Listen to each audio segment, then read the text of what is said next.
बहुत समय पहले सूरजपुर नाम के एक छोटे से राज्य में घने जंगल के किनारे एक गांव बसा था। इस गांव की हवाएं रहस्य और भक्ति की सुगंध लेते थीं। लोग साधारण जीवन जीते थे, पर उनकी कहानियां असाधारण थीं। इस गांव में रहते थे रामगोपाल, एक दयालु और सम्मानित व्यापारी, उनकी 3 बेटियां राधिका, अनन्या और छोटी खुशी, और उनकी पत्नी सावित्री। एक अनकहा रहस्य उनके जीवन को हमेशा के लिए बदलने वाला था। यह कहानी है विश्वास, प्यार और उस सच की जो समय के पर्दों में छिपा था। क्या आप तैयार हैं इस रहस्य की गहराई के बारे में जानने के लिए? सूरजपुर में रक्षाबंधन का त्योहार नजदीक था। गांव की गलियां रंग बिरंगी राखियों, मिठाइयों और उत्साह से भरी थीं। बच्चे नए कपड़ों और तोहफों की बातें कर रहे थे। 12 साल की मासूम खुशी अपनी सहेलियों नेहा और पूजा के साथ गांव के आम के पेड़ के नीचे खेल रही थी। सहेलियां अपने भाइयों के लिए राखियां चुनने की बात कर रही थीं, पर खुशी का चेहरा उदास था। उसका कोई भाई नहीं था। वह दौड़कर अपने पिता रामगोपाल के पास पहुंची। पिताजी, मेरी सारी सहेलियां अपने भाइयों को राखी बांधने की बात कर रही हैं। नेहा को नए कपड़े मिलेंगे, पूजा को खिलौने। मेरा कोई भाई क्यों नहीं है? मैं भी रक्षाबंधन मनाना चाहती हूँ। मुझे भी राखी बांधनी है पिताजी। क्या मैं हमेशा अकेली रहूंगी? अरे मेरी प्यारी बेटी, उदास क्यों हो रही है? कौन कहता है कि तेरा कोई भाई नहीं? देख, वह मंदिर में गणेश जी की मूर्ति है। वे तेरे भाई हैं। इस रक्षाबंधन तू उन्हें राखी बांध दे। सच पिताजी, गणेश जी मेरे भाई हैं। वे मुझसे राखी बंधवाएंगे। वे मेरी रक्षा करेंगे जैसे बाकी भाई अपनी बहनों की करते हैं। हाँ बेटी, गणेश जी तो सारे संसार की रक्षा करते हैं, तेरी भी करेंगे। तू बस उन्हें सच्चे मन से पुकारना। वे तेरे भाई बनकर आएंगे और तुझे कभी अकेला नहीं छोड़ेंगे। खुशी, तेरे पिताजी सही कह रहे हैं। गणेश जी का आशीर्वाद हमेशा हमारे साथ है। तू अपनी राखी तैयार कर और इस त्योहार को अपने तरीके से मना। रामगोपाल ने यह बात हल्के फुल्के अंदाज में कही थी, पर खुशी के लिए यह एक नया विश्वास बन गया। वह हर सुबह मंदिर में गणेश जी की मूर्ति के पास बैठती, उनसे बातें करती जैसे वे सचमुच उसके भाई हों। गणेश भैया, पिताजी ने कहा कि आप मेरे भाई हैं। मैं आपको राखी बांधूंगी। आप आएंगे ना रक्षाबंधन के दिन? मैं आपके लिए सबसे सुंदर राखी लाऊंगी और मिठाई भी। आप मेरी रक्षा करेंगे ना? मैंने नेहा और पूजा को बता दिया कि मेरे पास भी एक भाई है। वे मुझ पर हंस रही थीं, पर मुझे यकीन है आप आएंगे। रक्षाबंधन का दिन आया। खुशी ने मंदिर को फूलों से सजाया। उसने एक चांदी की थाल में रंग बिरंगी राखी, लड्डू और एक छोटा सा दीपक रखा। वह गणेश जी की मूर्ति के सामने बैठ गई, उनकी प्रतीक्षा करने लगी। घंटे बीत गए, पर गणेश जी नहीं आए। खुशी की आंखें नम हो गईं। गणेश भैया, आपने वादा किया था। पिताजी ने कहा था कि आप आएंगे। आप क्यों नहीं आए? क्या मैं आपकी बहन नहीं हूँ? क्या मैंने कुछ गलत किया? कृपया आ जाइए भैया।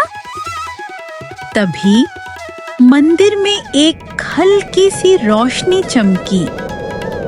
हवा में एक मधुर सुगंध फैल गई। गणेश जी साक्षात प्रकट हुए। उनकी मुस्कान ऐसी थी जैसे सूरज की किरणें अंधेरे को चीर रही हों। मेरी प्यारी बहन, तूने मुझे इतने विश्वास और प्रेम से पुकारा, मैं कैसे ना हूं। ये लो, मेरी कलाई पर राखी बांध दे। मैं वचन देता हूं, जब भी तू मुसीबत में होगी मैं तेरी रक्षा करूंगा।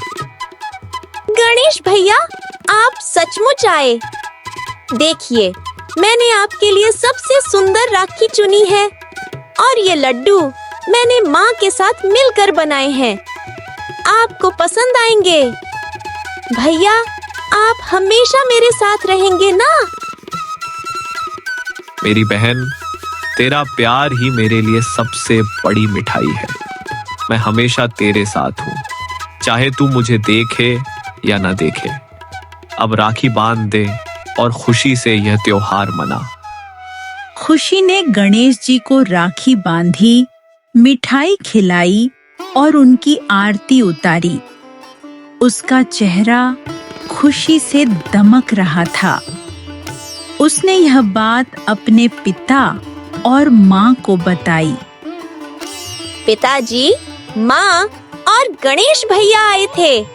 मैंने उन्हें राखी बांधी। उन्होंने मुझसे वादा किया कि जब भी मुझे उनकी जरूरत होगी वे मेरी रक्षा करेंगे। मैंने उन्हें बताया कि मेरी सहेलियां मुझ पर हंस रही थीं, लेकिन अब मैं उन्हें बता दूंगी कि मेरे भैया सबसे खास हैं। अरे मेरी भोली बेटी, तू तो सपने में गणेश जी से मिल आई, पर तेरा विश्वास देखकर मेरा दिल खुश हो गया। तूने अपने लिए एक भाई ढूंढ लिया, यह बहुत बड़ी बात है। नेहा, पूजा, मैंने गणेश भैया को राखी बांधी। वे सचमुच आए थे। उन्होंने मुझे वचन दिया कि वे मेरी रक्षा करेंगे। अरे खुशी, तू कितनी भोली है। भगवान गणेश को राखी, यह तो तेरा सपना होगा। तू हमें बेवकूफ बना रही है। हाँ खुशी, भगवान थोड़े ही राखी बंधवाने आते हैं। तूने जरूर कोई कहानी बनाई है। चल, हमें अपने भाई से मिलवाओ, तब मानेंगे। तुम लोग मेरी बात पर यकीन क्यों नहीं करते? गणेश भैया सचमुच आए थे। मैं झूठ नहीं बोल रही। तभी जंगल से एक पागल हाथी गांव की ओर दौड़ता हुआ आया। बच्चे डर से चीखने लगे। सहेलियां इधर-उधर भागीं। बचाओ, ये हाथी हमें मार डालेगा। कोई हमें बचा लो। हे भगवान, ये पागल हाथी तो हमारी ओर ही आ रहा है। खुशी, कुछ कर। गणेश भैया, हमें बचा लीजिए। मेरी और मेरी सहेलियों की रक्षा कीजिए। मैंने आपको राखी बांधी है, आपने वादा किया था। तभी एक चमत्कार हुआ। गणेश जी प्रकट हुए। उनकी उपस्थिति से हाथी शांत होकर बैठ गया। गांव वाले यह दृश्य देखकर दंग रह गए। खुशी, ये क्या था? गणेश जी सचमुच आए, ये कैसे संभव है? खुशी, हमें माफ कर दे। हमने तेरा मजाक उड़ाया। तेरा विश्वास सच्चा है। तूने सचमुच गणेश जी को अपना भाई बनाया। कोई बात नहीं, गणेश भैया सबकी रक्षा करते हैं। उन्होंने तुम्हें भी बचा लिया क्योंकि तुम मेरी सहेलियां हो। इस घटना ने खुशी की भक्ति की कहानी पूरे गांव में फैला दी। लोग मंदिर में गणेश जी की पूजा करने लगे और खुशी को गणेश की बहन कहकर पुकारने लगे। पर यह सिर्फ शुरुआत थी। एक बड़ा रहस्य खुशी और उसकी बहनों के जीवन में छिपा था, जो जल्द ही सामने आने वाला था। कुछ साल बीत गए। राधिका और अनन्या अब जवान हो चुकी थीं। राधिका शांत, समझदार और सुरीली गायिका थी। उसकी आवाज में जादू था जो सुनने वालों को मंत्रमुग्ध कर देता था। अनन्या की सुंदरता उसका गर्व थी और वह अक्सर अपनी तुलना राधिका से करती थी। एक दिन रामगोपाल अपनी बेटियों के साथ जंगल से गुजर रहे थे। उन्होंने देखा कि उनके राज्य के राजा महाराज विक्रम एक पेड़ के नीचे परेशान बैठे थे। महाराज, आप अकेले क्यों हैं? कोई परेशानी है? क्या हम आपकी कोई मदद कर सकते हैं? मेरा घोड़ा बीमार हो गया है। मेरा सैनिक नया घोड़ा लाने गया है। मैं बस उसकी प्रतीक्षा कर रहा हूं। महाराज, अगर आप बुरा न माने तो हमारे घर चलें। हम आपका ख्याल रखेंगे। आप हमारे मेहमान होंगे और हमें आपके लिए सेवा करने का मौका मिलेगा। राम गोपाल, आपकी दयालुता के लिए धन्यवाद, पर मेरा सैनिक जल्द ही आ जाएगा। फिर भी आपसे मिलकर अच्छा लगा। आप बहुत नेक इंसान लगते हैं। महाराज, अगर आपको कोई और मदद चाहिए तो हमें बताइए। हम आपके लिए कुछ भी करेंगे। यह राधिका हमेशा आगे क्यों रहती है? मैं भी तो यही हूँ। महाराज ने मुझे क्यों नहीं देखा? बातचीत के दौरान अचानक एक सांप ने राजा को काट लिया। राजा दर्द से चीख उठे। महाराज, ये क्या हुआ? आपको सांप ने काट लिया? राधिका, अनन्या, जल्दी वैद्य को बुलाओ। मैं सैनिकों को बुलाती हूँ पिताजी। आप महाराज को संभालिए। पिताजी, मैं क्या करूँ? महाराज को कुछ हो गया तो यह बहुत बड़ा संकट है। अनन्या, घबराओ मत। वैद्य के पास चलो। मैं महाराज को ले जा रहा हूँ। राधिका, तुम सैनिकों को जल्दी बुलाओ। राम गोपाल और उनकी बेटियों ने राजा को वैद्य के पास पहुंचाया। राधिका ने सैनिकों को बुलाया और वैद्य ने राजा की जान बचाई। कृतज्ञता में राजा ने राम गोपाल से कहा, राम गोपाल, आपने मेरी जान बचाई। आपकी बेटी राधिका बहुत समझदार है। उसने सैनिकों को बुलाकर मेरी मदद की। मैं चाहता हूं कि मेरे बड़े बेटे अशोक का विवाह राधिका से हो। महाराज, यह मेरी बेटी का सौभाग्य होगा। आपका यह प्रस्ताव मेरे लिए सम्मान की बात है। ठीक है। 2 साल बाद जब राधिका और अशोक की उम्र विवाह के लिए उपयुक्त होगी, हम यह विवाह करेंगे। यह मेरा वचन है। और हाँ, राम गोपाल, मैंने सुना है कि तुम्हारी बड़ी बेटी बहुत सुरीला गाती है। मैं उसका गायन जरूर सुनना चाहूंगा। महाराज, आपकी कृपा के लिए धन्यवाद। मैं आपके इस फैसले का सम्मान करती हूँ। जब आप कहेंगे, मैं गीत गाऊंगी। राधिका की शादी राजकुमार से। मैं उससे ज्यादा सुंदर हूँ, यह गलत है। और यह गायन की बात, मैं भी तो गा सकती हूँ।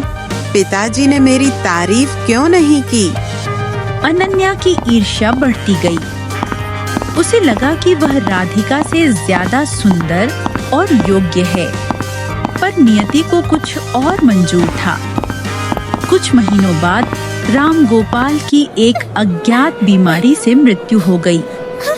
राधिका, अनन्या और खुशी दुख में डूब गईं।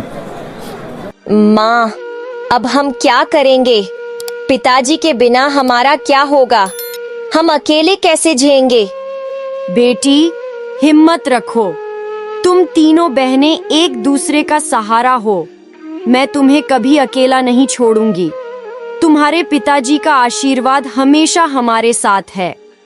माँ, पिताजी ने कहा था कि गणेश भैया मेरी रक्षा करेंगे। क्या वे हमें इस दुख से बचा सकते हैं?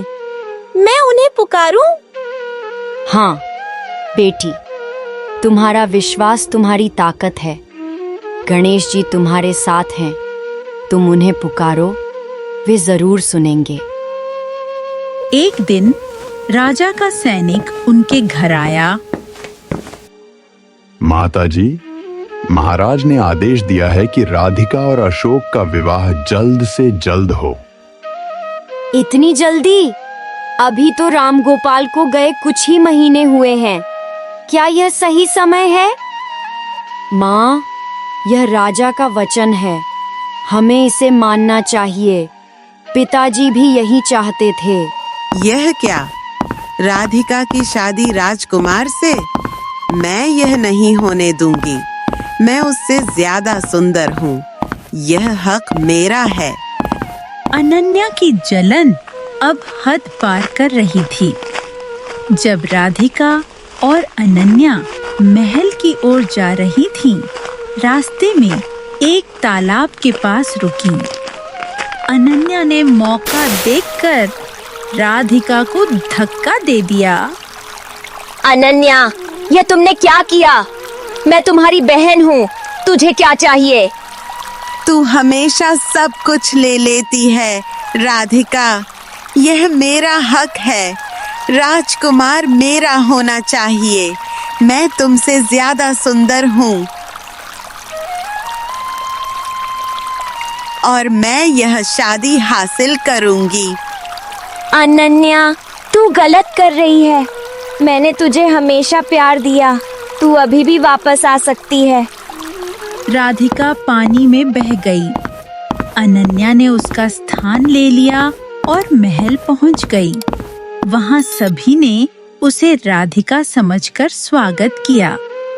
पर क्या यह झूठ छिप पाएगा? यह रहस्य जल्द ही खुलने वाला था।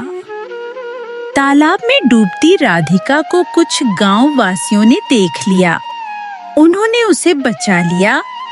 तभी एक युवक कबीर, जो राजा का छोटा बेटा था, वहां पहुंचा।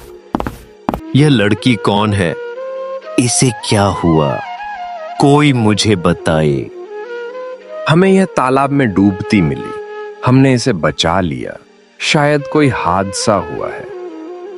मैं इसे वैद्य के पास ले जाता हूँ। आप लोग चिंता न करें, मैं इसका ख्याल रखूंगा। कबीर ने राधिका को वैद्य के पास ले जाकर उसकी जान बचाई। जब राधिका को होश आया, उसने कबीर को अपनी कहानी बताई। मेरी बहन अनन्या ने मुझे धक्का दिया। वह चाहती थी कि राजकुमार से उसकी शादी हो, पर मैं उसे दोष नहीं देती। वह मेरी छोटी बहन है। मैं नहीं चाहती कि उसे कोई सजा मिले। वह गलती में ऐसा कर बैठी। राधिका, तुम्हारा दिल बहुत बड़ा है। तुम जैसी बहन कम ही होती है। मेरे साथ महल चलो। तुम मेरी मित्र बन सकती हो। पर मैं महल कैसे जा सकती हूँ? वहाँ तो अनन्या है। अगर सच सामने आया तो उसे बुरा लगेगा। मैं नहीं चाहती कि मेरी वजह से मेरी बहन को कोई दुख हो। चिंता मत करो। तुम मेरी दोस्त के रूप में आ रही हो। कोई सवाल नहीं करेगा। और मैं तुम्हें वचन देता हूं, तुम्हारी बहन को कोई नुकसान नहीं होगा। मैं सच का पता लगाऊंगा और सब ठीक हो जाएगा। कबीर राधिका को महल ले गया और उसे अपनी दोस्त के रूप में पेश किया। उधर अशोक को अनन्या से विवाह करने में कोई रुचि नहीं थी। वह राधिका को पहले से जानता था और उसे पसंद करता था। कबीर, मुझे अनन्या से नहीं, राधिका से विवाह करना है। मैं उसे पहले से जानता हूँ। उसका स्वभाव, उसकी समझदारी, उसका गायन सब मुझे पसंद है। पर पिताजी का वचन मेरे सामने बाधा है। भैया, कुछ तो गड़बड़ है। मुझे लगता है कि अनन्या वह नहीं है जो वह बता रही है। मैं सच पता लगाऊंगा। तुम चिंता मत करो। विवाह की तैयारियां चल रही थीं। राजा ने अनन्या से कहा कि वह गीत गाए, क्योंकि राम गोपाल ने बताया था कि उनकी बड़ी बेटी बहुत सुरीला गाती है। तुम बहुत सुरीली गाती हो। यह बात हमें तुम्हारे पिता ने बताई थी। आज विवाह से पहले हम तुमसे एक गीत सुनना चाहते हैं। मैं महाराज, मैं अभी थोड़ी अस्वस्थ हूँ। शायद आज गा न पाऊं, मेरा गला खराब है। यह क्या बात हुई? तुम राधिका हो और तुम्हें गाना होगा। यह हमारा आदेश है। अगर तुम राधिका हो तो तुम्हारा गायन हमें मंत्रमुग्ध कर देगा, जैसा तुम्हारे पिता ने बताया था। अनन्या ने कोशिश की, पर उसका गला रूंध गया। वह गा नहीं पाई। तभी राधिका सामने आई और एक मधुर गीत गाने लगी। उसकी आवाज ने सभागार को मंत्रमुग्ध कर दिया।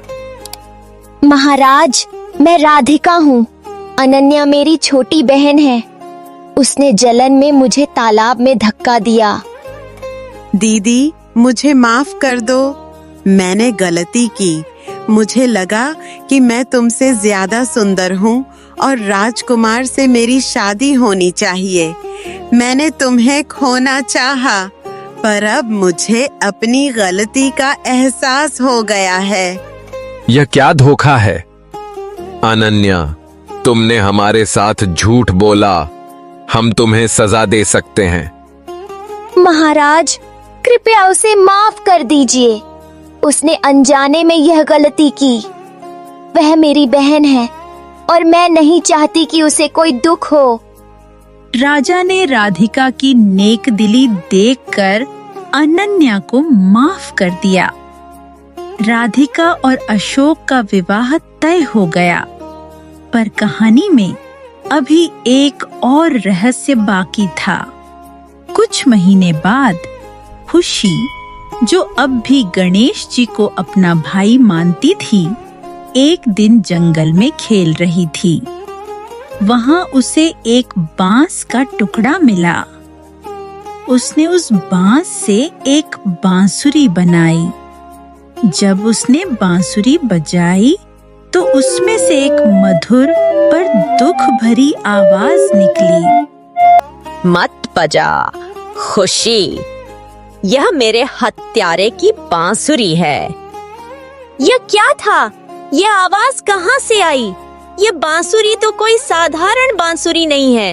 माँ, दीदी, इसे देखो। खुशी ने यह बात अपनी माँ और बहनों को बताई।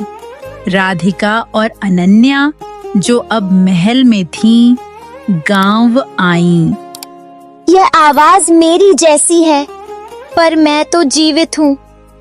यह बांसुरी कहाँ से आई? यह क्या रहस्य है? दीदी, मुझे डर लग रहा है।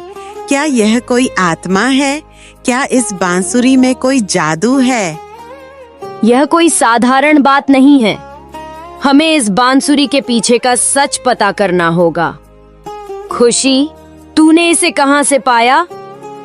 माँ, मैंने इसे जंगल में एक पुराने पेड़ के पास पाया। मुझे गणेश भैया पर यकीन है, वे हमें रास्ता दिखाएंगे। तीनों बहनों ने उस जोगी को ढूंढने का फैसला किया जिसने यह बांसुरी बनाई थी।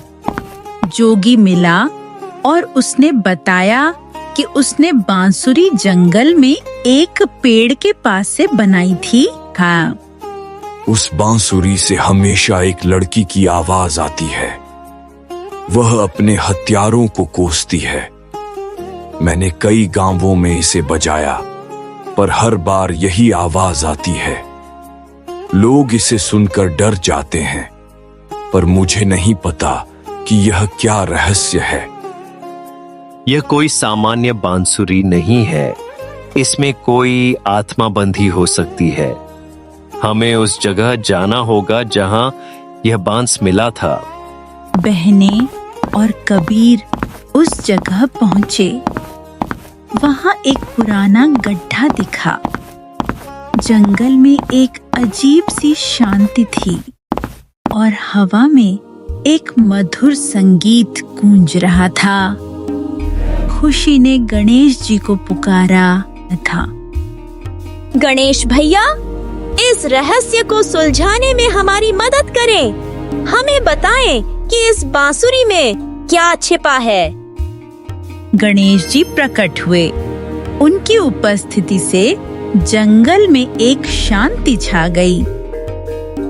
मेरी बहन खुशी, यह बांसुरी एक ऐसी लड़की की आत्मा से जुड़ी है जिसका नाम भी राधिका था।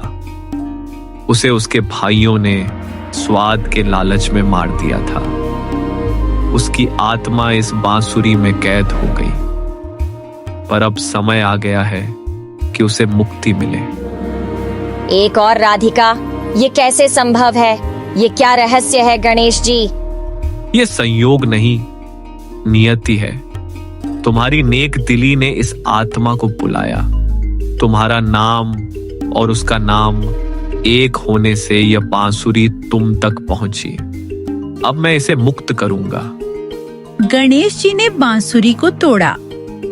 एक चमकदार रोशनी के साथ आत्मा मुक्त हो गई। उसने राधिका, अनन्या और खुशी को धन्यवाद दिया। मैं तुम्हारी आभारी हूँ। तुम्हारी भक्ति और प्रेम ने मुझे मुक्ति दी। अब मैं शांति से जा सकती हूँ। यह सब सुनकर मुझे अपनी गलती का और एहसास हो रहा है।